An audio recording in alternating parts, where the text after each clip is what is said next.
A tentação chega como um sussurro suave. Desperta desejos, promete prazer imediato, mas esconde consequências profundas. Ela não bate a porta com barulho, ela se infiltra na mente, mexe com o coração e tenta desviar os nossos passos do propósito de Deus.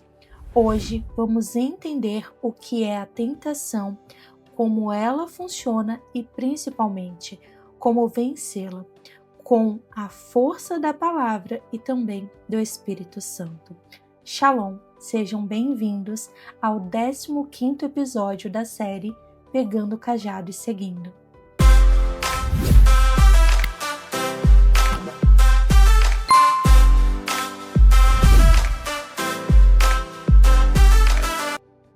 Todos nós, em algum momento da vida, já sentimos aquela voz sutil que nos chama para um atalho. Às vezes é uma escolha aparentemente inofensiva, outras vezes é um desejo intenso que parece gritar dentro de nós. Esse convite tem um nome e se chama tentação. A tentação não é apenas uma força externa tentando nos derrubar, mas um encontro entre aquilo que está fora e as fragilidades que carregamos dentro de nós. Ela se aproxima silenciosamente, mexe com os nossos sentidos, acende os nossos desejos e sussurra justificativas em nossa mente. Quem nunca ouviu? O não faz mal, só desta vez, ninguém vai saber. E esse é o instante que o coração é provado. A Bíblia nos mostra que a tentação foi presente desde o Éden, quando Adão e Eva foram seduzidos pelo fruto proibido. E também esteve diante de Jesus no deserto, quando o inimigo ousou desafiá-lo. Isso nos revela uma única verdade poderosa. A tentação não escolhe tempo, não escolhe lugar e também não escolhe pessoas. Todos nós enfrentamos. Na perspectiva espiritual, ela é uma estratégia do inimigo para nos afastar da vontade de Deus. Já na dimensão da análise psicológica do ser humano, ela atua como um gatilho que desperta memórias, emoções, desejos adormecidos e também vem nos tentando a nos convencer que a satisfação imediata vale mais do que a fidelidade eterna. Por isso, compreender como a tentação funciona é fundamental. Quando discernirmos seus mecanismos, reconhecemos seus gatilhos e nos firmamos na palavra. Deixamos de ser presas fáceis e nos tornamos soldados vigilantes. Hoje vamos nos aprofundar juntos a esse tema, para entender não apenas o que é a tentação, mas como ela se move, como ela tenta nos enganar e, principalmente, como podemos vencê-la. E para isso vamos para o nosso primeiro tópico, que é Satanás, como ele nos ataca diariamente. Satanás ele ataca o cristão principalmente pelo meio da tentação. Suas investidas geralmente se concentram em duas áreas principais: desejo do mundo e desejo da carne. E te convido a estarmos estudando neste momento justamente sobre isso, o desejo do mundo. Ele tenta o cristão a transformar as bênçãos materiais em um objetivo central da vida. Buscar honra, fama, reconhecimento como prioridade. Encontrar segurança no conforto de se conformar com o sistema deste mundo. Por isso te convido a ler comigo João, capítulo 2, versículo 15, que diz assim: Não ameis o mundo, nem o que nele existe. Se alguém ama o mundo, o amor do Pai não está nele. E aqui eu quero deixar duas passagens como tarefa desta semana. Que leiam Tiago, capítulo 4, do versículo 4 ao 5, e também 1 Timóteo, capítulo 6, do versículo 6 ao 11. E vamos pensar então um pouquinho sobre o desejo da carne? Ainda que o cristão tenha sido liberto do poder do pecado pela obra de Cristo, conforme diz em Romanos 6, ele continua vivendo em um corpo com apetites naturais. O inimigo tenta fazer com que esses desejos ganhem mais importância do que a direção do Espírito Santo. Por isso eu quero deixar aqui mais uma tarefa para vocês, para que estejam lendo Romanos capítulo 8, do versículo 5 ao 9, Tiago capítulo 1, versículo 14 e Efésios capítulo 2, versículo 3. Então vamos entender um pouquinho sobre a vitória original de Satanás. Desde o Éden, Satanás não mudou as estratégias. Ele continua no mesmo campo de estratégias. Ele continua usando as mesmas armas para tentar desviar o ser humano. Como vimos, o mundo e a carne é a mesma base. Ele vem utilizando as mesmas ferramentas, com algumas atualizações da nova era, mas as suas ferramentas, as suas armas de milícia são as mesmas. Então nós, como cristãos, só precisamos estar atento a essas ferramentas que ele utiliza. A palavra de Deus nos revela claramente. O que a palavra nos revela? Vamos ler lá em 1 João 2,16, que diz assim: porque tudo o que há no mundo, a cobiça da carne, a cobiça dos olhos e a ostentação dos bens, não procede do Pai, mas do mundo.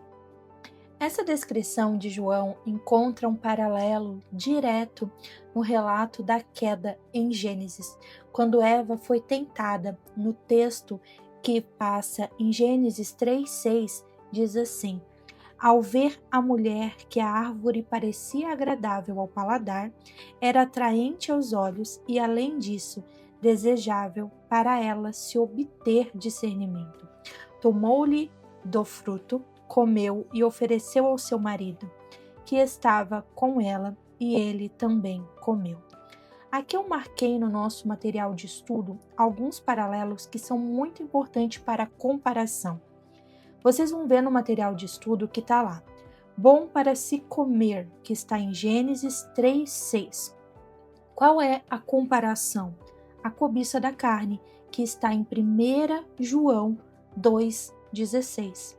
O próximo ponto é que é agradável aos olhos, Gênesis 3:6, e também que é comparado, então, ali a cobiça dos olhos, que está em 1 João 2:16. O próximo ponto é que é desejável para ganhar sabedoria, que então é o orgulho da vida, que está lá em 1 João 2:16. Então vocês vão ler Gênesis 3:6 e 1 João 2:16. Então vocês vão ver os mesmos pilares, as mesmas armas. Bom para se comer, cobiça da carne, agradável aos olhos, cobiça dos olhos, desejável para ganhar sabedoria, orgulho da vida.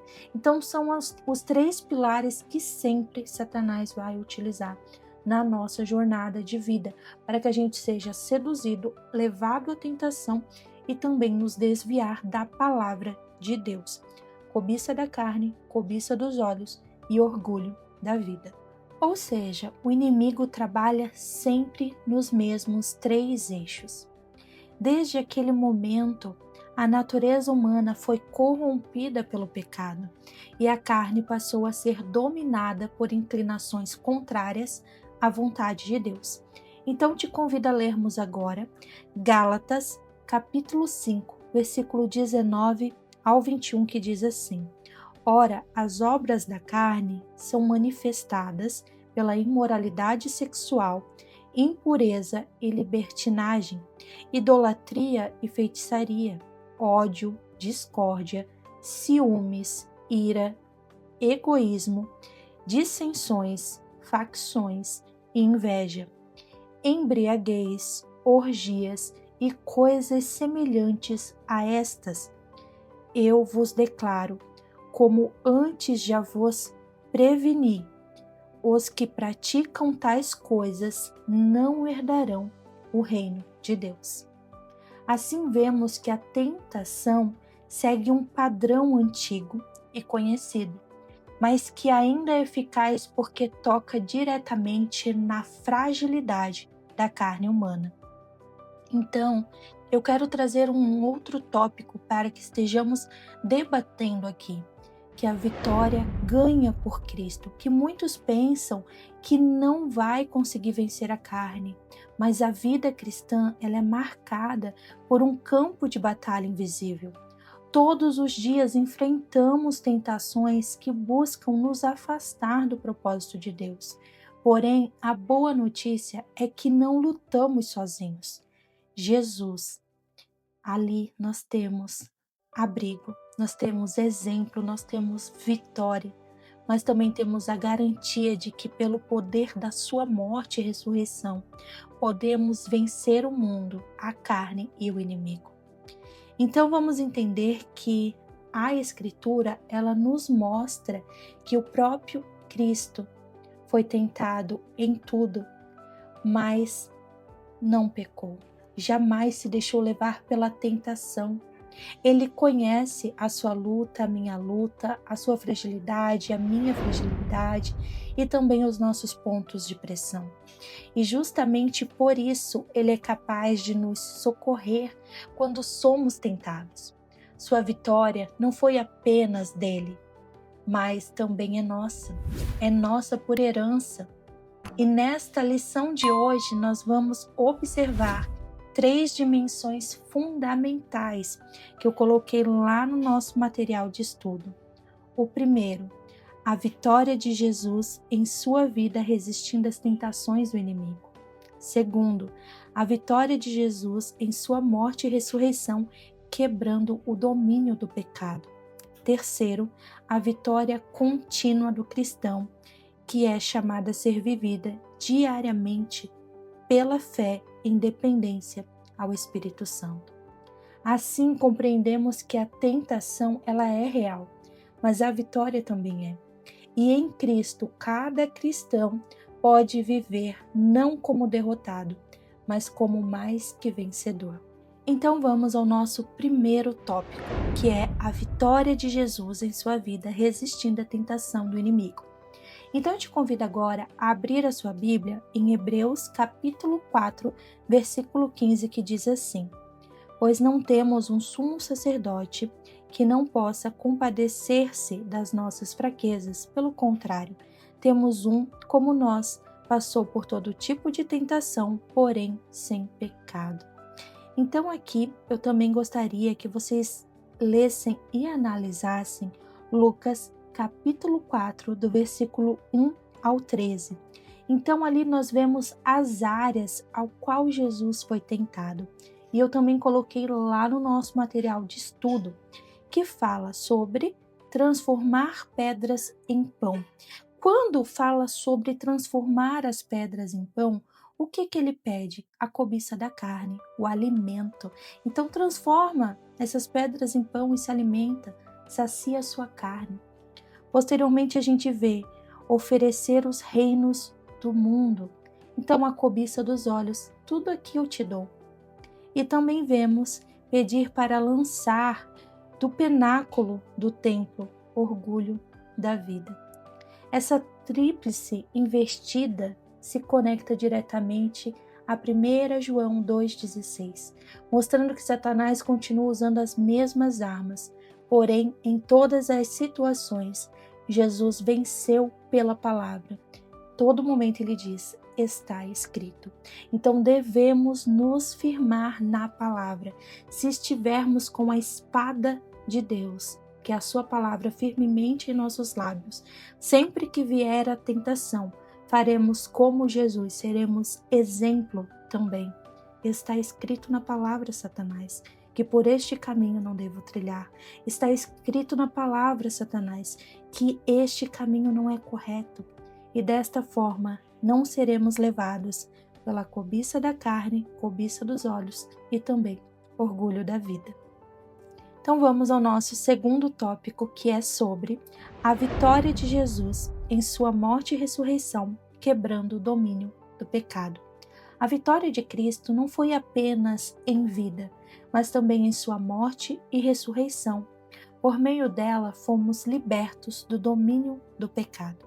Então, eu te convido agora a ler comigo Romanos, capítulo 8, do versículo 3 ao 4, que diz assim: Porquanto o que fora impossível à lei, visto que se encontrava enfraquecida pela carne, Deus o realizou, enviando o seu próprio Filho, a fim de que estas justas exigências da lei fossem plenamente satisfeitas por nós, e não vivemos segundo a carne, mas segundo ao Espírito.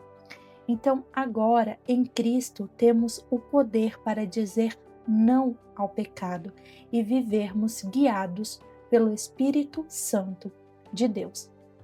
O que nos leva ao nosso terceiro tópico, a vitória contínua do cristão, que é chamada a ser vivida diariamente pela fé em dependência do Espírito Santo. A vitória de Cristo é também a nossa vitória. Não é automática, mas é diária, quando escolhemos viver pelo Espírito Santo de Deus. 7 chaves nos ajudam a caminhar nessa vitória. Então, vamos estar analisando cada uma delas. Eu também deixei no nosso material de estudo. O primeiro é: saiba que a vitória já foi conquistada, que diz lá em Oséias capítulo 4, versículo 6, que diz assim: O meu povo foi destruído por falta de conhecimento. Então devemos analisar que devemos ter conhecimento da palavra. O segundo é: andem em cadência com o Espírito, que diz em Gálatas capítulo 5, versículo 25, que diz assim: Se vivemos pelo Espírito, andemos de igual modo sob a direção do Espírito. O terceiro é: reconheça a tentação pelo que ela é, que vemos em Tiago, capítulo 1, versículo 15, que diz da seguinte forma: que a tentação não é pecado, pecar é ceder a ela. Também vemos em Gênesis, capítulo 4, versículo 7, que diz assim: O pecado jaz à porta, o desejo dele será contra ti, mas a ti cumpre dominá-lo. Aqui é muito importante a gente entender que toda tentação que a gente sofre, ela tem um nome. Então, se a gente é tentado ali pela imoralidade, se a gente é tentado pela sedução, se a gente é tentado pela cobiça, se a gente é tentado pela gula, então tudo tem um nome e devemos dar o seu devido nome e pedir a ajuda do Espírito Santo para que a gente possa viver o que está ali em Gênesis 4:7, dominar a toda tentação que tenta ali nos oprimir, que tenta ali nos fazer cair em pecado. Como diz ali em Tiago 1,15, que a tentação não é pecado. A gente vai ser tentado, mas quando a gente cai em tentação, ali a gente começa a pecar. E quando a gente dá um deslize, a gente pode acabar nos afundando naquela situação. O quarto ponto é que devemos compreender que há sempre um escape. Então te convido a ler comigo 1 Coríntios 10:13, que diz assim: Deus é fiel e não permitirá que sejais tentados além das vossas forças. Pelo contrário, juntamente com a tentação, providenciará livramento, de sorte que possais suportar. Também te convido a ler comigo Tiago 4:7, que diz assim: Sujeitai-vos a Deus, resisti ao diabo, e ele fugirá de vós. O que nos leva ao nosso quinto ponto: mantenha o enfoque correto da vida. Então vamos estar lendo Colossenses 3, do 1 ao 2, que diz assim: Portanto, se já ressuscitastes com Cristo, buscai as coisas que são do alto, pensai nas coisas do alto, não nas que são aqui da terra. E eu quero deixar algumas passagens aqui para que vocês estejam lendo e estudando. Filipenses 4:8, 1 Timóteo 6, do 11 ao 12, e 2 Pedro, capítulo 3, versículo 11 ao 13. Para que vocês entendam o enfoque correto da vida, Peço que vocês estejam lendo também essas passagens para ter a mente do alto e não uma mente cativa a este mundo. Agora, o ponto 6 e o ponto 7, eles são chaves extremamente importantes. Eu quero que vocês frisem muito isso. O ponto 6 é se afastar de áreas óbvias de tentação. A gente sabe no que a gente é tentado, a gente tem discernimento disso, então a gente tem que se afastar dessas áreas. Em Salmo 101:3 diz que não porei coisa má diante dos meus olhos. Então devemos analisar esses pontos e saber no que a gente é tentado. No ponto 7 é de estarmos cientes das tramas de Satanás.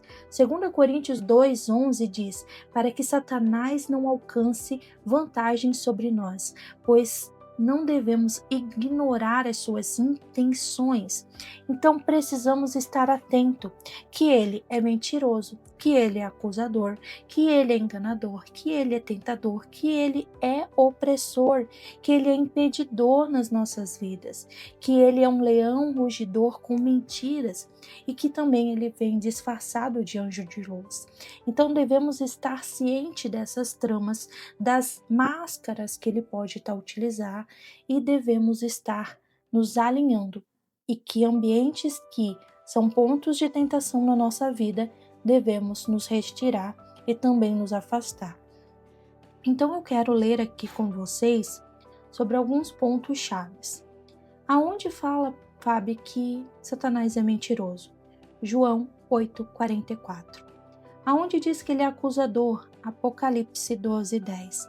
Aonde diz que ele é enganador? Apocalipse 12:9. Aonde diz que ele é tentador? Mateus capítulo 4, versículo 1 ao 11. Aonde diz que ele é opressor? Atos 10:38. Aonde diz que ele é impedidor? 1 Tessalonicenses 2:18. Aonde diz que ele é um leão rugidor ao nosso derredor?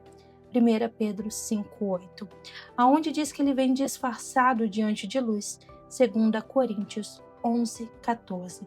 Então, aqui está as chaves das máscaras e também das ferramentas, aonde devemos cuidar dos terrenos onde colocamos os nossos pés, que ali pode ser uma areia movediça para que a gente venha se afundar na lama que ele próprio criou. Por cima pode estar a coisa mais linda, mais maravilhosa, mas por baixo está astuto. Então devemos cuidar desses territórios. Por isso, eu quero fechar esse vídeo falando sobre o nosso chamado à vitória. Em Cristo, a vitória já foi declarada sobre o mundo, sobre a carne, sobre o inimigo. Em 1 João 5,4, vemos a vitória sobre o mundo, que diz assim: porque todo aquele que é nascido de Deus vence o mundo, e esta é a vitória que vence o mundo, a nossa fé. Então a sua fé, a minha fé em Cristo Jesus, ali está a vitória. Também te convido a meditar em Gálatas 5,16. Vemos a vitória sobre a carne, que diz assim: andai em espírito e não satisfareis os desejos da carne. Também tenho como uma forte ferramenta Efésios capítulo 6, do versículo 11 ao 13. Ali vemos a vitória sobre o inimigo. Ali fala para nos revestir de toda a armadura de Deus, para podermos resistir às ciladas do inimigo. Assim, aprendemos que Jesus não apenas venceu a tentação por nós, mas nos capacitou para viver em vitória diária sobre o mundo, sobre a carne e sobre o inimigo.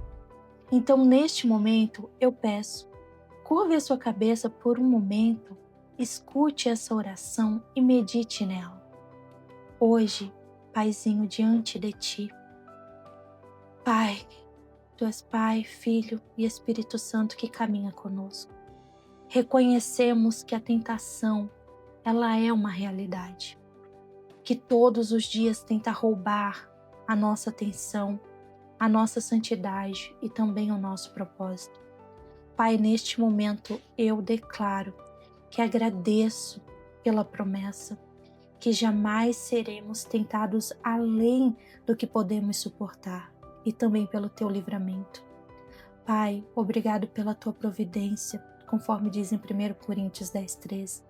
Comprometemo-nos, Pai, em buscar a tua ajuda, Senhor, em todo o tempo, crendo que o socorro do Espírito está sempre disponível e suficiente para nos ajudar.